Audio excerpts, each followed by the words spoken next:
इसलिए कथा नहीं सुननी कि हमारे घर में बिजनेस बढ़िया चल जाए, कि हमारा धंधा बिजनेस बढ़िया सुधर जाए, कि नौकरी लग जाए। अरे ये सब तो भगवान शंकर कर ही देंगे। बोले बाबा आशुतोष हैं, ये सब काम तो उनके लिए बहुत छोटा है। तो भगवान शंकर तो प्रेम प्रदान करने वाले हैं, भक्ति प्रदान करने वाले हैं, मुक्ति प्रदान करने वाले हैं, आशुतोष हैं, औघड़ दानी हैं। इन जैसा दानी कौन होगा? उन महादेव का आश्रय लेकर हम बैठे हैं, जिनके दरबार सबके लिए खुले हैं। अच्छा, और देवताओं के मंदिर में आप जाइए तो वहां समय समय पर दर्शन मिलता है। अमरोदिया जी, राधा कृष्ण का मंदिर हो, सीताराम जी का मंदिर हो, लक्ष्मी नारायण जी का मंदिर हो, तो समय होता है। ये राग भोग का समय है, शयन का समय है, आरती का समय है, श्रृंगार का समय है। तो समय पे पट खुलेगा, समय पे दर्शन होगा, समय पे पट बंद होगा। ऐसी परंपरा रहती है। पर भोले बाबा के मंदिर में प्रायः क्या देखा जाता है? भगवान शंकर का मंदिर प्रायः पूरे दिन खुला रहता है, पट बंद नहीं होते। प्रायः तो भगवान शंकर खुले मैदान में विराजे रहते हैं। चबूतरा बना के वहीं लोगों ने विराजमान कर दिए, खुले में बैठे हैं, कोई दरवाजा ही नहीं, तो बंद होने का झंझट ही नहीं। और मंदिर में दरवाजा है भी तो पट बंद होने का कोई निश्चित ये नहीं कि इतने बजे बंद ही हो जाएंगे। खुले हैं, किस लिए खुले हैं? भोले बाबा कहते हैं कोई बात नहीं है, तुझे जब समय मिले तब आ जाना, मैं तेरे लिए हमेशा तत्पर बैठा हूं। जब तू आ जाएगा तब तेरे लिए तैयार बैठा हूं। महादेव तो महादेव हैं। ऐसा भी नहीं है कि भोले बाबा को बहुत सामग्री अर्पित करो तब प्रसन्न होंगे। भगवान शंकर के मंदिर में जाकर के केवल महादेव महादेव महादेव इस प्रकार से कह दिया जाए। जल चढ़ाएं बहुत अच्छा है। मान लीजिए आप जल भी नहीं चढ़ा पा रहे हैं, बिल्व पत्र भी नहीं चढ़ा पा रहे हैं, अक्षत भी आपके पास नहीं है, और कोई सामग्री अर्पित नहीं कर पा रहे हैं, और केवल आप शिवालय में जाकर शिव के सन्मुख जाकर के और महादेव महादेव महादेव पुकार दें, तब भी भगवान शंकर प्रसन्न हो जाते हैं। और कितने प्रसन्न हो जाते हैं? लिखा है शिव महापुराण में कि जब कोई एक बार महादेव कहता है तो भगवान शंकर जो है उसके आगे बिक जाते हैं। जब कोई दूसरी बार महादेव कहता है तो भगवान शंकर उसके ऋणी हो जाते हैं। और जब कोई तीसरी बार महादेव कह के पुकारता है तो भगवान शंकर सदा सर्वदा उसके ऋणी हो जाते हैं। ये मानते कि अब तो मैं सदा सर्वदा इसका ऋणी हूं।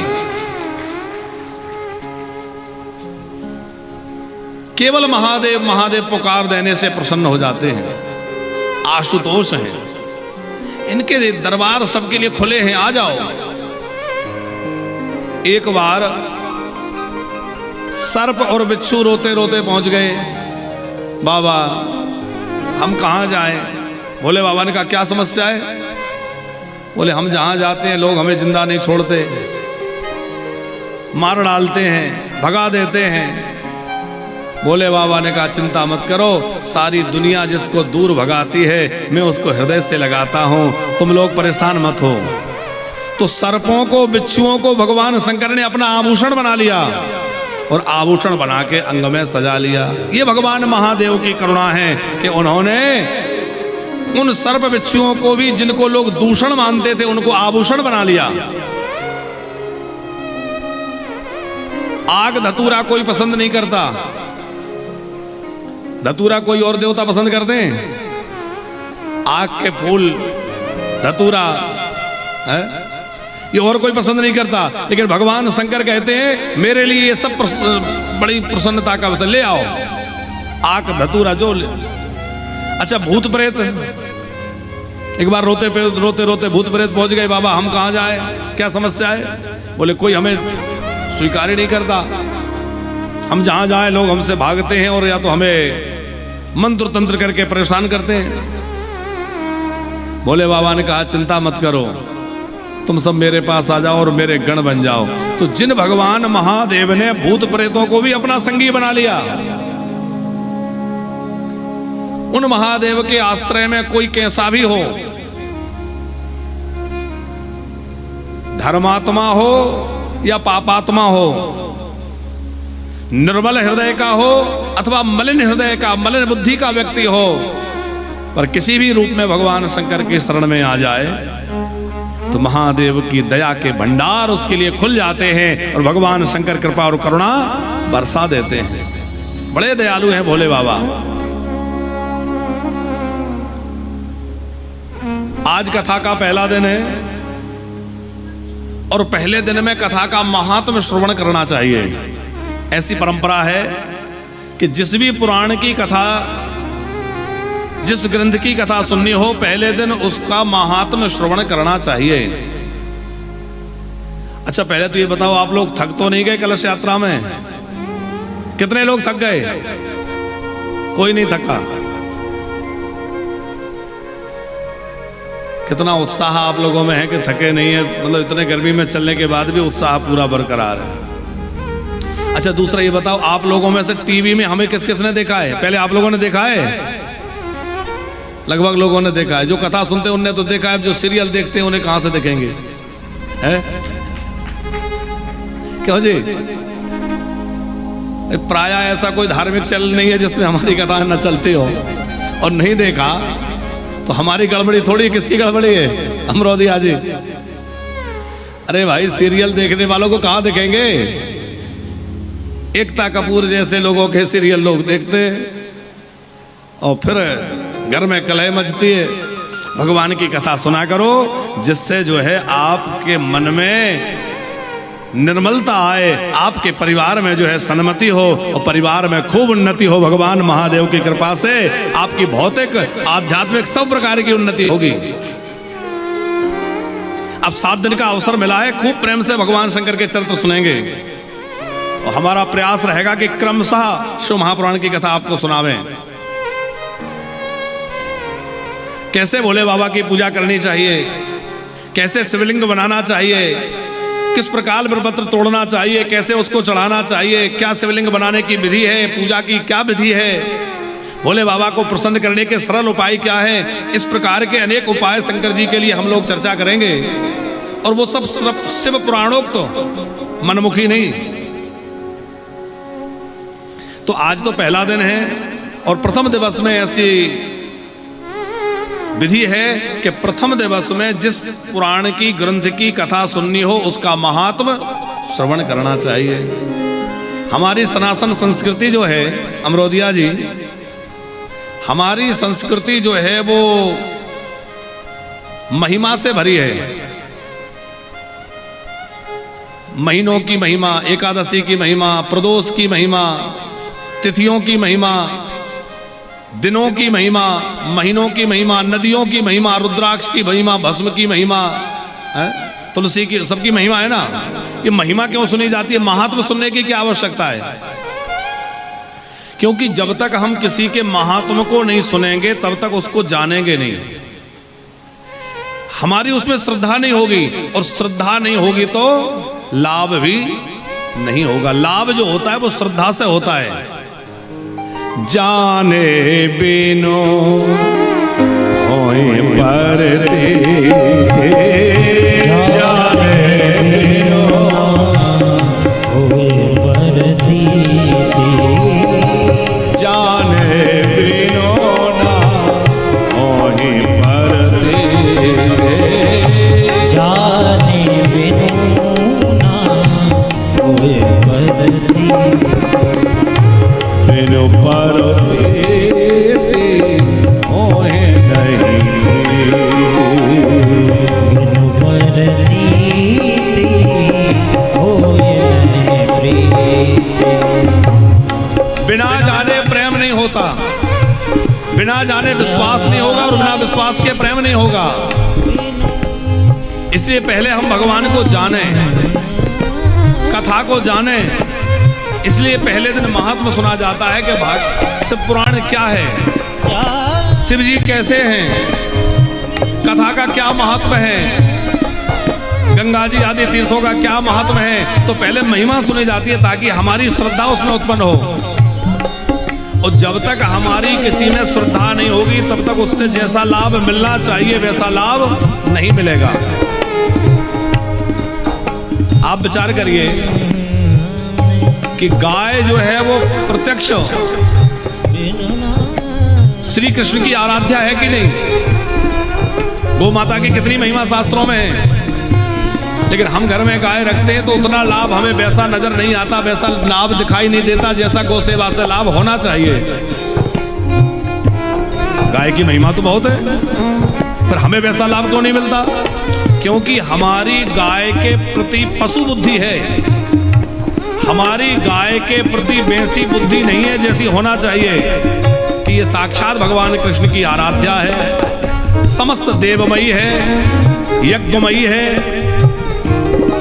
गौ माता सर्वदेवमयी है। तो हमारी वैसी श्रद्धा की भावना जब तक नहीं होगी तब तक वैसा लाभ भी हमें नहीं होगा। जाने बिनो ना होहि पर, जाने बिनो ना होहि परते, बिनु परते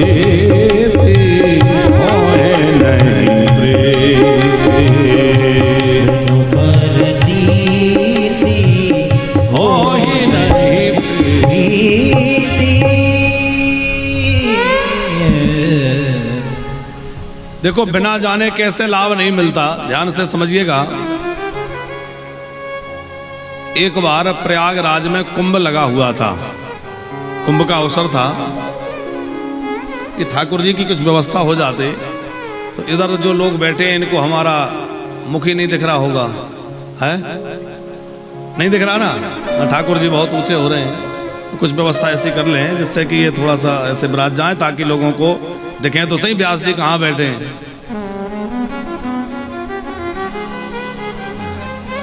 हाँ, एक कुछ ऐसा बड़ा स्टूल सा उधर लगा के। तो हम आपको सुना रहे थे, ध्यान से सुनना आप लोग, कि एक बार प्रयागराज में कुंभ लगा था, जैसे अभी लगा ना थोड़े दिन पहले। आप लोग गए कुंभ में? नहीं गए? कितने लोग कुंभ में गए थे? वाह! लेकिन भाई लोग सब गए, हमारी बहनों को माताओं को कोई नहीं ले गए। ये तो हाथ ही नहीं खड़ा कर रहे हैं, ये तो गलत बात है भैया। तीर्थ जाओ। अच्छा, शादी के 7-5 वचन याद है कि नहीं आपको? 7-5 वचनों में अब सुनता कौन है? एक वचन ये भी रहता है कि कोई धार्मिक कार्य करेंगे, कोई धर्म अनुष्ठान करेंगे, धार्मिक यात्रा करेंगे तो उसमें अर्धांगिनी को साथ ले जाएंगे। तो ध्यान रखा करो, कभी कथा में जाओ, मंदिर जाओ, तीर्थ में जाओ तो प्राया प्रयास करिए कि अपनी अर्धांगिनी को साथ लेके जाएं। हाँ, भोले बाबा कथा सुनने जाते तो अकेले नहीं जाते, साथ में संग सती जग जननी भवानी। तो हम आपसे सुना रहे थे कि एक बार कुंभ लगा था, जैसे अभी लगा था इसी तरह कभी लगा होगा। तो माता पार्वती भगवान शंकर से बोली कि हे विश्वनाथ, ये लाखों लाख लोग डुबकी लगा रहे हैं, अब तो सबका कल्याण हो जाएगा, ये सब मुक्त हो जाएंगे। भोले बाबा बोले नहीं देवी, इनमें से सब मुक्त नहीं होंगे, कुछ लोग मुक्त हो जाएंगे। पार्वती जी ने कहा ऐसा क्यों?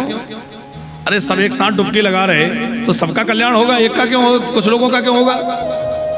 बोले बाबा, बोले देवी बात ऐसी है कि जिसकी श्रद्धा होगी, जिसको पक्का भरोसा होगा, उसी को लाभ मिलेगा, सबको एक जैसा लाभ नहीं मिलेगा।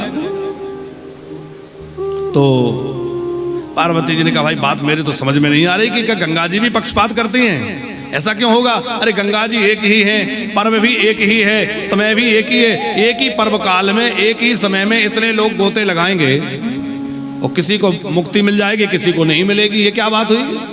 बोले बाबा बोले चलो देख लेते हैं। तो भगवान शंकर पार्वती जी को लेकर गए और भोले बाबा एक वृद्ध कोड़ी का रूप बना करके एक रास्ते में लेट गए। भोले बाबा तो लीला कर रहे हैं, पार्वती जी एक बुढ़िया बन के साथ में खड़ी हो गई और जितने लोग स्नान करके गंगा जी से आ रहे हैं उसी रास्ते में खड़े हो गए।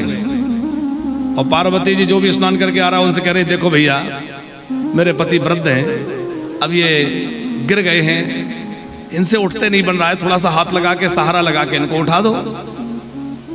जैसे ही व्यक्ति उठाने जाता है वो कहती है सुनो सुनो, ऐसे हाथ मत लगाना।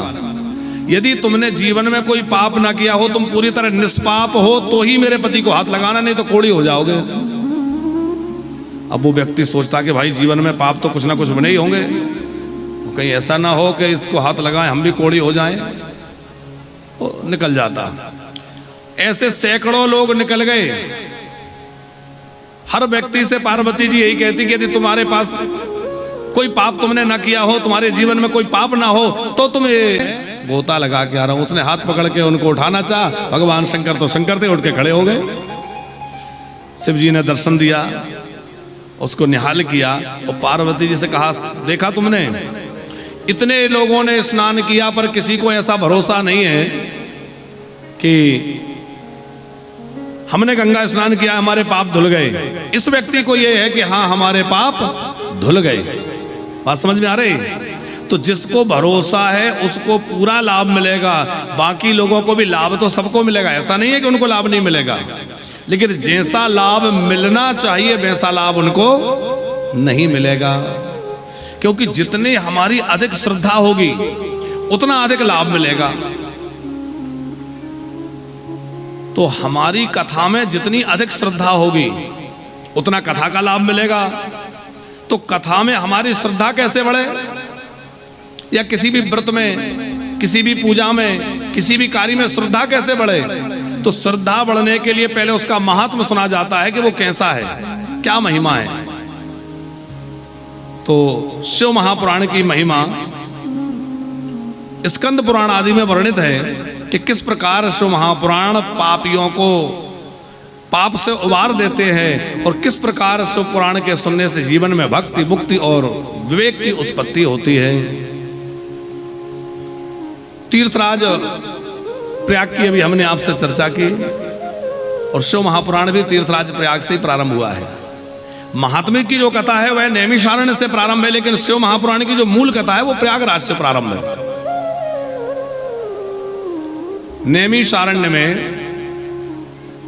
88,000 महात्मा सब बैठे थे, ऋषि बैठे थे, और 88,000 ऋषियों के मुनि मंडली के बीच में श्री सूत जी महाराज विराजमान है। सूत जी बड़े ज्ञानी हैं, पुराण वेदता हैं, व्यास जी के शिष्य हैं। सब ऋषियों की ओर से सौनक जी ने उनसे प्रश्न किया, हे सूत महाप्राज्ञ सर्वसिद्धांत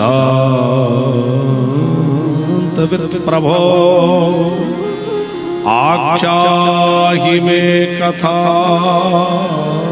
सारम पुराणानां विशेषता।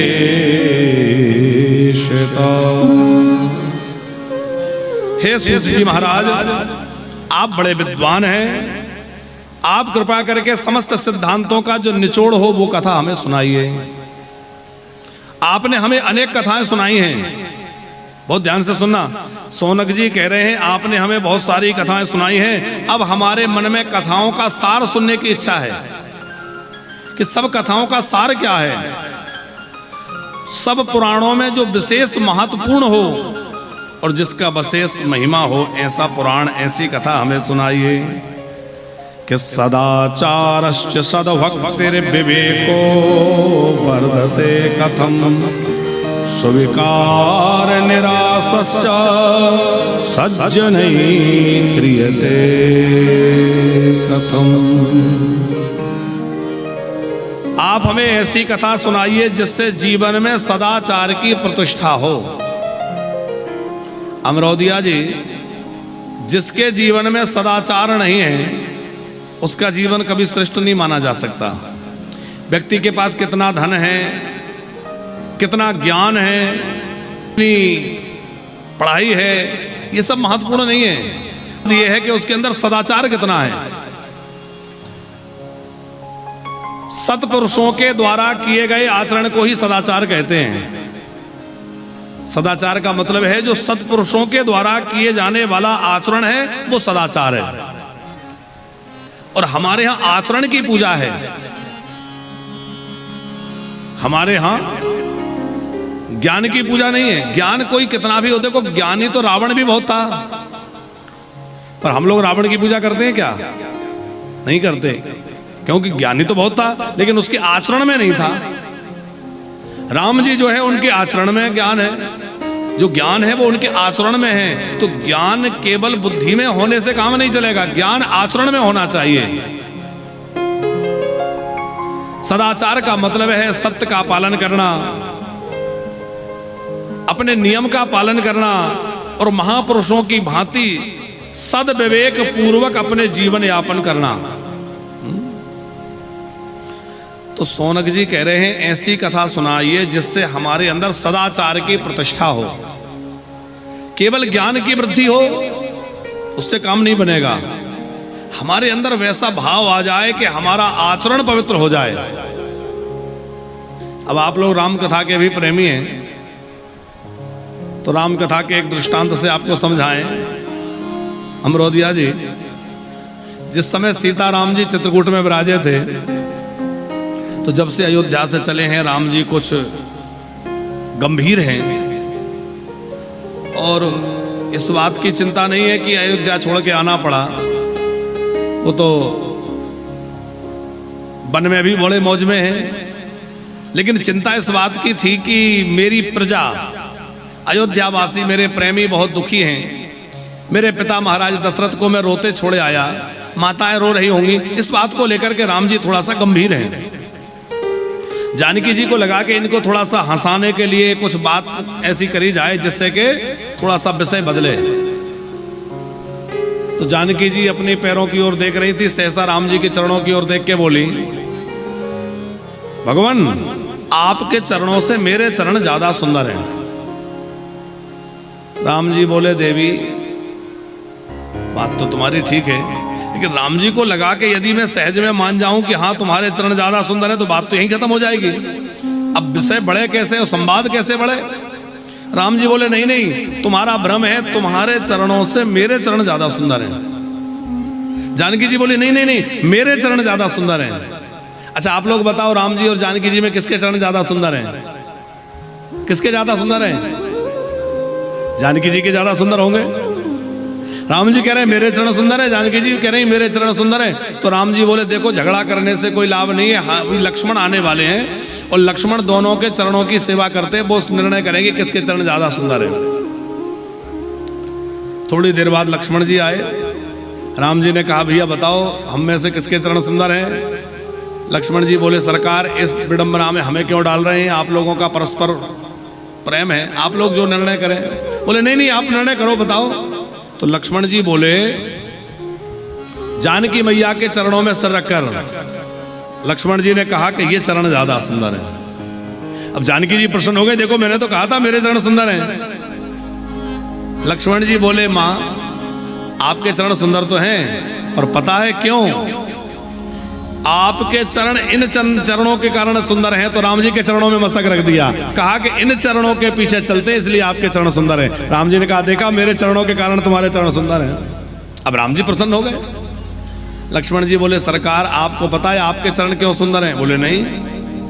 बोले, आपके चरण इसलिए सुंदर हैं क्योंकि आपका आचरण सुंदर है, और जिसका आचरण सुंदर होता है उसी के चरण सुंदर होते हैं। जिसका आचरण सुंदर नहीं होता उसके चरण वंदनीय कहाँ होंगे? चरण उसी के पूजनीय हैं जिसका आचरण सुंदर है, जिसका आचरण पवित्र है। अब ठीक है ना? जिसका आचरण मंगलमय है, आचरण जिसका सुंदर है। तो हमारे यहां आचरण की महिमा है, सदाचार की महिमा है। इसलिए सौनक जी कह रहे हैं आप ऐसी कथा सुनाइए जिससे लोगों में सदाचार की प्रतिष्ठा हो। सदाचारश्च सद्भक्तिर्,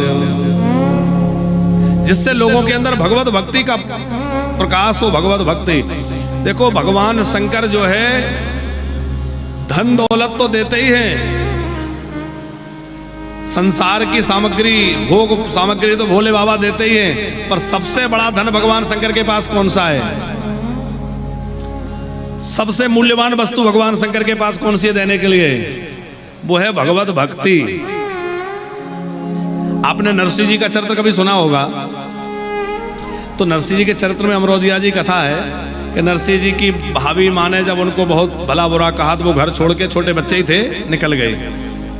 अब नरसिंह जी घर छोड़ के जंगल में गए और एक शिवालय में जाके पड़ गए और शंकर जी के मंदिर में पड़े पड़े शिव जी का नाम ले रहे थे।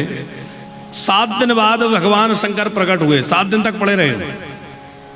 भोले बाबा करुणा से भर गए, शिव जी प्रकट हुए और भोले बाबा ने कहा कि बेटा वरदान मांग।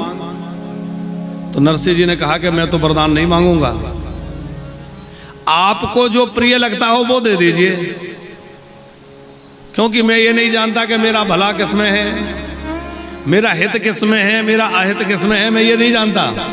इसलिए आपको जो सबसे ज्यादा प्रिय हो आप वो कृपा करके दे दीजिए। भोले बाबा ने कहा ये तो तुमने बड़ी दुर्लभ वस्तु मांग ली, क्योंकि वैसे कोई मांगता तो धन मांगता, दौलत मांगता, संपत्ति मांगता, घर मांगता, जायदाद मांगता, ये सब मांगता, लेकिन तुमने तो ये मांग लिया कि जो मुझे प्रिय हो, और मुझे तो भगवान की भक्ति प्रिय है। तब भोले बाबा ने क्या किया, नरसिंह जी के मस्तक पर हाथ रखा और नरसिंह जी ने जैसे ही नेत्र बंद किए तो क्या देखा कि वृंदावन में रास मंडल के बीच में नरसिंह जी पहुंच गए, ब्रजभूमि में नरसिंह जी पहुंच गए और वहां देखा कि हजारों हजार गोपियों के बीच में श्री कृष्ण और राधा विराजमान है और राधा कृष्ण के बीच में बड़ी सुंदर क्रीड़ा हो रही है। राधा कृष्ण गलबैया डाले हुए हैं, हजारों हजार गोपियां नाच रही हैं, बड़ा मधुर संगीत बज रहा है और बड़ा सुंदर जो है दिव्य रास चल रहा है। उस दिव्य रास की दर्शन करके नरसिंह जी के हृदय में प्रेमोद्दीपन हो गया। यद्यपि नरसिंह जी तो बने बनाए संत हैं, क्योंकि ये तो पैदा ही उसी लिए हुए भक्ति का प्रचार करने, लेकिन भोले बाबा ने कृपा करके इनके अंदर और भक्ति का रस बढ़ा दिया, प्रेम बढ़ा दिया, भगवत भक्ति का दान दे दिया और राधा कृष्ण की भक्ति से ओतप्रोत कर दिया। अच्छा, इस कथा से एक और बात समझने जैसी है। कई लोग सोचते हैं कि क्या सिर्फ भक्त ही शंकर जी की कथा सुने। ऐसा भी कई लोगों को लगता है कि जो शंकर जी के भक्त हैं वो ही शंकर जी की कथा सुने या वो ही शंकर जी की पूजा करें, तो जो राम जी के भक्त हैं वो, जो कृष्ण जी के भक्त हैं वो सुने या ना सुने। पर आप देखिए कि नरसिंह जी जो है वो श्री कृष्ण की उपासना करने वाले हैं और नरसिंह जी ने जब भगवान शंकर का नाम स्मरण किया तो भगवान शंकर ने नरसिंह जी को क्या दिया, भगवान शंकर ने नरसिंह जी को राधा कृष्ण का दिव्य प्रेम प्रदान कर दिया, क्या कि नहीं। भगवान शंकर तो जो है राम प्रेम, कृष्ण प्रेम, भगवत भक्ति प्रदान करने वाले हैं। इसलिए आप यदि राम जी के भक्त हैं तब भी आप जो है भोले बाबा का भजन करिए, पूजन करिए, उनकी कथा सुनिए। आप श्री कृष्ण के उपासक हैं तब भी भगवान शिव के चरित्रों को सुनिए, क्योंकि आपकी कृष्ण भक्ति दृढ़ होगी। हमारे राम जी कहते हैं, शिव द्रोही मम दास का, शिव द्रोही मम दास का, शिव द्रोही मम दास कहावा, शिव द्रोही मम दास कहावा, सो नर मोहे सपने नहीं बाबा, सो नर मोहे सपने नहीं बाबा, शिव द्रोही मम दास कहावा, शिव द्रोही मम दास कहावा, शिव द्रोही मम दास कहावा, शिव द्रोही मम दास कहावा, सो नर मोहे सपने ही नहीं बाबा, सो नर मोहे सपने नहीं बाबा, शिव द्रोही मम दास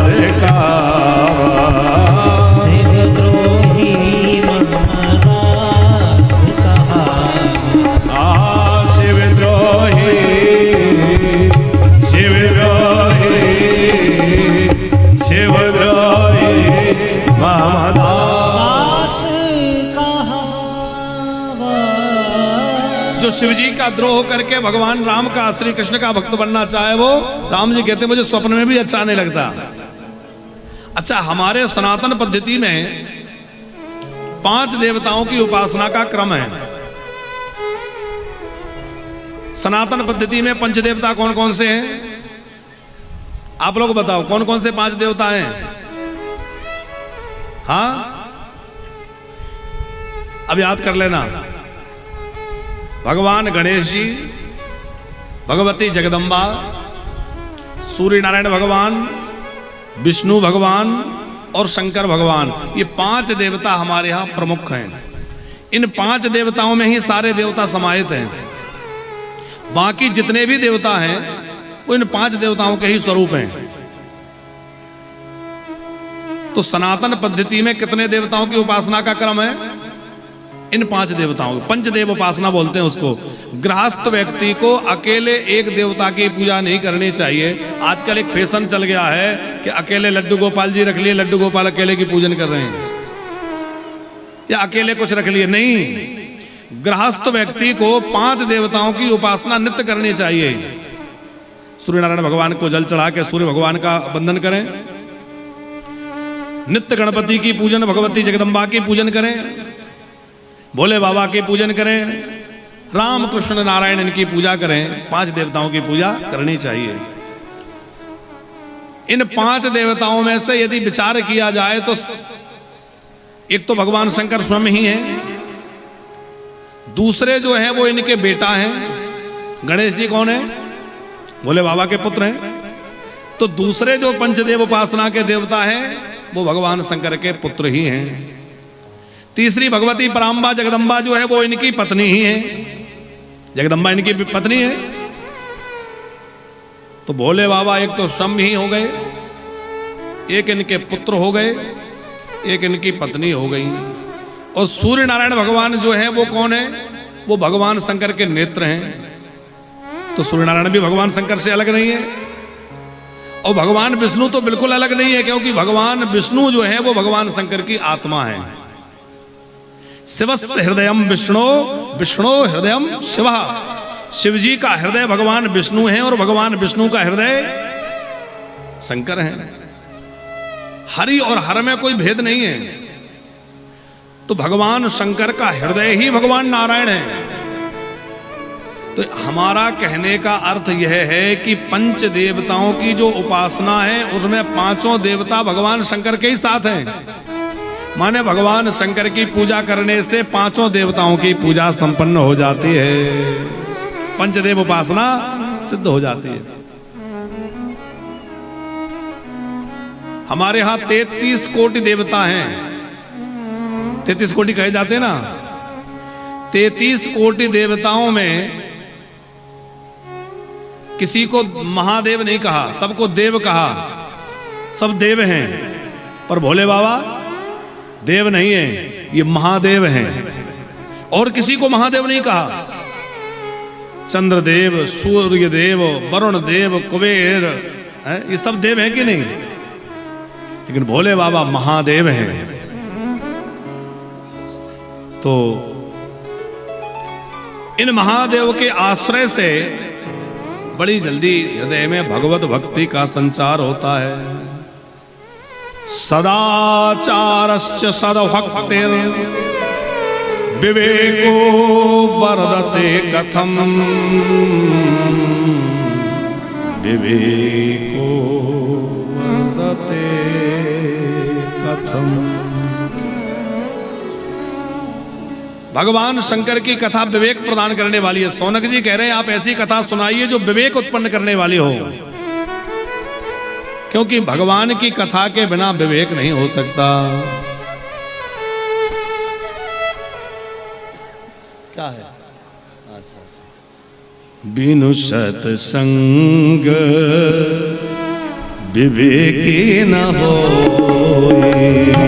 बिनु सत्संग विवेक न होए, बिनु सत्संग विवेक न होए, बिनु सत्संग विवेक न होए।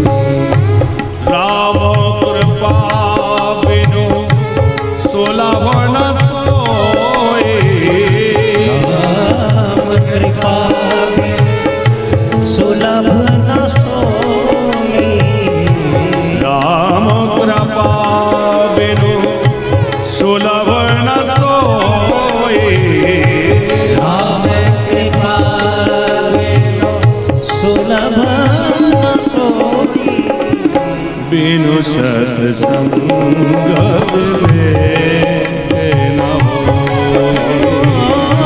बिनु सत्संग विवेक न होय। बिना सत्संग के विवेक उत्पन्न नहीं होता, और बिना विवेक के मनुष्य मनुष्य कैसे कहलाए? विवेक कैसे कहते हैं?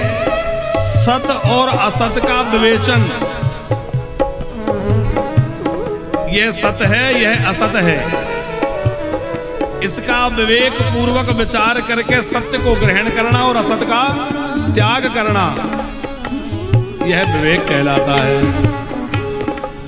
वह बिना सत्संग के प्राप्त नहीं हो सकता विवेक। और सत्संग जो है वो बिना हरि कृपा के, देखो कथा मिल जाना बहुत आसान है, लेकिन कथा में मन लग जाना बहुत कठिन है। कथा मिल जाना आज के समय में बहुत कठिन नहीं रहा, क्योंकि भगवान ने खूब कृपा कर दी, जहां तहां खूब कथाएं हो रही हैं, खूब सत्संग मिल रहा है। पर सत्संग में मन लग जाना और मन लग करके भगवान के चरणों में आश्रय में हमारा ध्यान लग जाए और भगवत प्रेम हमें हो जाए, ये बहुत दुर्लभ बात है। ये तो बिना भगवत कृपा के नहीं हो सकती। राम कृपा बिनु सुलभ न सोई। राम कृपा बिनु सुलभ न सोई। बिनु सत्संग विवेक न होय। बिनु सत्संग विवेक न होय। राम कृपा बिनु सुलभ न सोय। राम कृपा बिनु सुलभ न सोई। राम कृपा बिनु सुलभ न सोय। राम कृपा